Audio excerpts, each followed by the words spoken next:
Single dad helps a biker, not knowing she's a billionaire in disguise searching for love. Part 1 Extended Rain, Secrets, and a Door Left Open. The sound of the motorcycle faded into the distance, swallowed by rain and darkness. Ethan stood at the doorway longer than he realized, one hand resting on the old wooden frame, the cool night air brushing his face. Something about the woman, Raven, lingered. Not just her presence, but the way she looked at Lily. The way she hesitated when offered safety, like someone unaccustomed to receiving it without strings attached. "Daddy," Lily said softly, tugging his sleeve. Why was she sad? Ethan blinked and looked down at his daughter. At 7 years old, Lily noticed things adults learn to ignore. "Some people carry heavy things inside," he said gently. "Even if they don't show it." Lily nodded, considering this. "Like you." Ethan's throat tightened. "Yeah," he admitted. "Like me." That night, sleep didn't come easily. Ethan lay awake on the couch, the ceiling fan humming above him.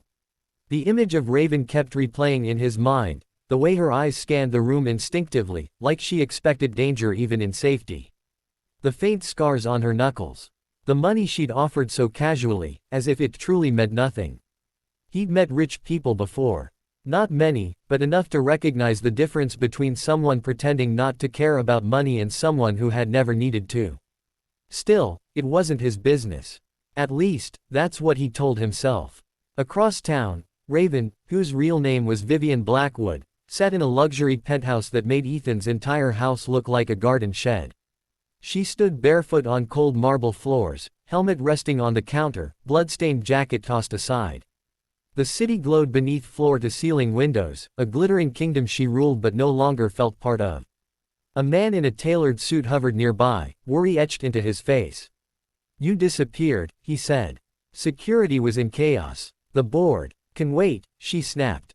He stopped talking instantly. Vivian pressed her palms to the counter and stared at her reflection in the dark glass. No makeup, hair loose. Just a woman who'd ridden until her arms shook, desperate to feel like someone who wasn't worth billions. "They won't understand," she said quietly. "They never do." The man hesitated. "You were hurt." "I was helped," she corrected. "By a man who didn't care who she was." That was the problem. And the temptation. The next morning, Ethan woke to knocking. Sharp. Insistent. His heart leapt into his throat. He checked the clock. 7:12 a.m. "Lily, stay in your room," he called quietly as he grabbed the baseball bat he kept by the couch. The knock came again. Ethan opened the door just enough to see Raven. Clean now. Hair tied back. Leather jacket replaced with a simple hoodie and jeans.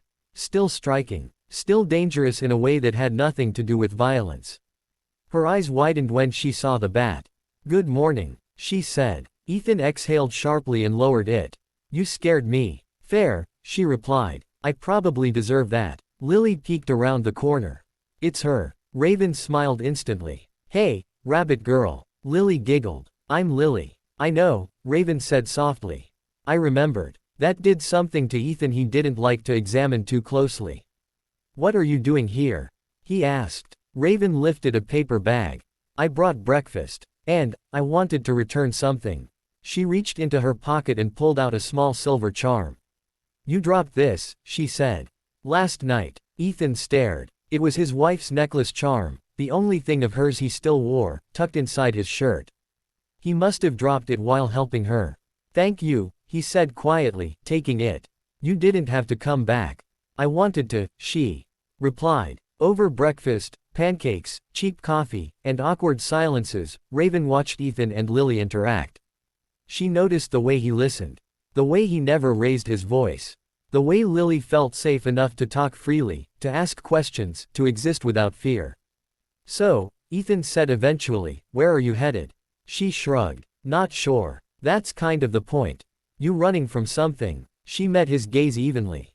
"Aren't we all?" Lily looked between them. "Are you friends now?" Ethan hesitated. Raven answered first. "I hope so." When Raven finally stood to leave, Ethan walked her to the door. "You can come by again," he said before thinking better of it. "If you need help. Or, pancakes." She smiled, softer than before. "Careful, Ethan. That sounds like an invitation." "Just being neighborly," he replied. She stepped closer, lowering her voice. If I told you who I really was, you wouldn't look at me the same. Ethan studied her face. Then don't tell me. Her breath caught. No one had ever said that to her. I'll see you around, she said. As she walked away, Ethan felt it again, that quiet sense that his life, carefully rebuilt piece by piece, was standing at the edge of something much bigger than him. Inside, Lily pressed her face to the window. Daddy, she whispered excitedly. I like her. Ethan watched Raven disappear down the street. So do I, he admitted. And neither of them knew that secrets, danger, and a love neither had planned for were already on their way. Fire next up in part 2. Raven's billionaire identity begins to unravel. Threats from her old world collide with Ethan's quiet life. A choice between safety and love. If you want part 2, 1000 words or cinematic image prompts, just tell me.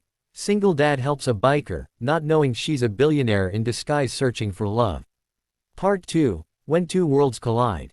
Raven, Vivian, stood at the corner cafe 2 blocks from Ethan's house, staring at the cracked chalkboard menu like it held the answer to a question she hadn't figured out how to ask.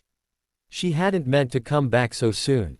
Yet here she was. Ethan sat across from her, hands wrapped around a chipped mug, watching steam rise like a fragile truce between them.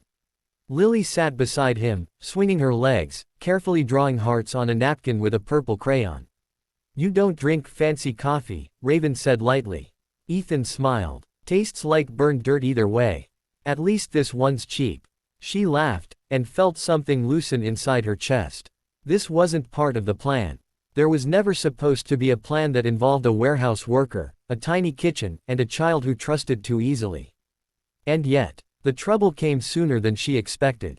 A black SUV idled across the street, engine humming low. Raven spotted it through the cafe window and stiffened instantly.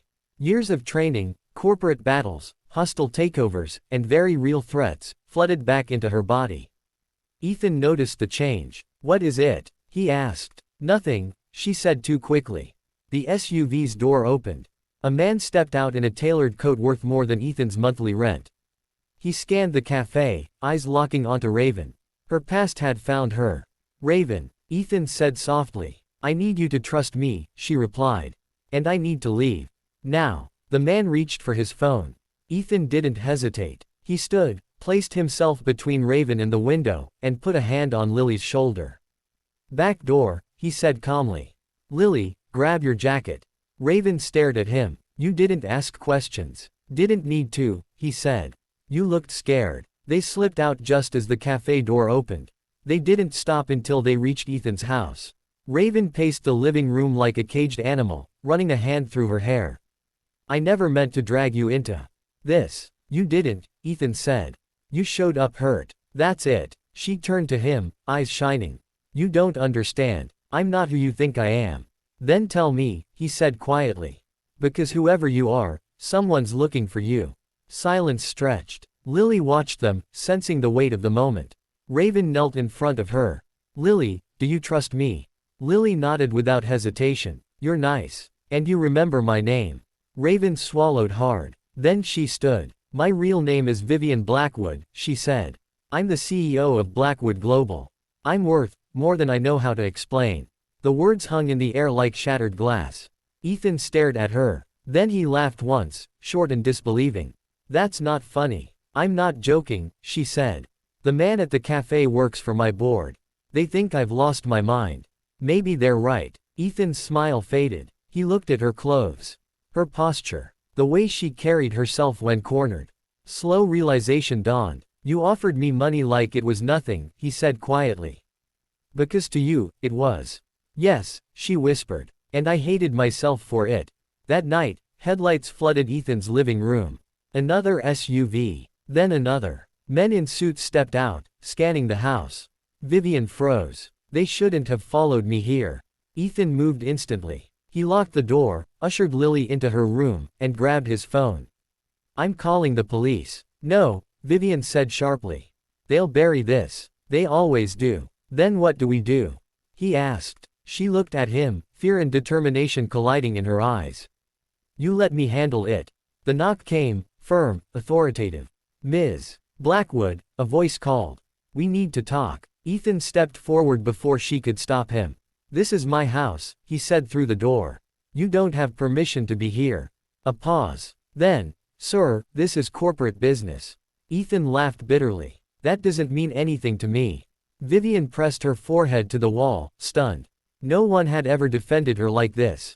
Ethan, she said softly. They won't hurt you. They'll ruin you. He turned to her. I've been ruined before. I survived. When the men finally left, threats implied, warnings issued, the house fell quiet. Lily crept out and wrapped her arms around Vivian's waist. Are you in trouble? Vivian knelt and hugged her back, tears burning. I was, she said. But I think I'm not alone anymore. Ethan watched them, heart pounding. He realized then what scared him most.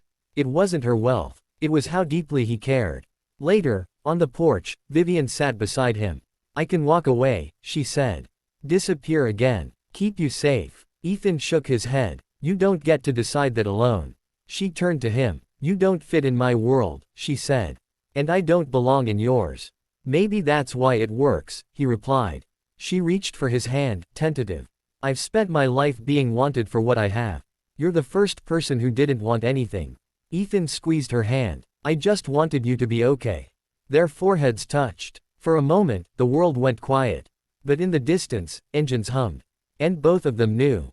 Love had entered the story. And love always came with a price.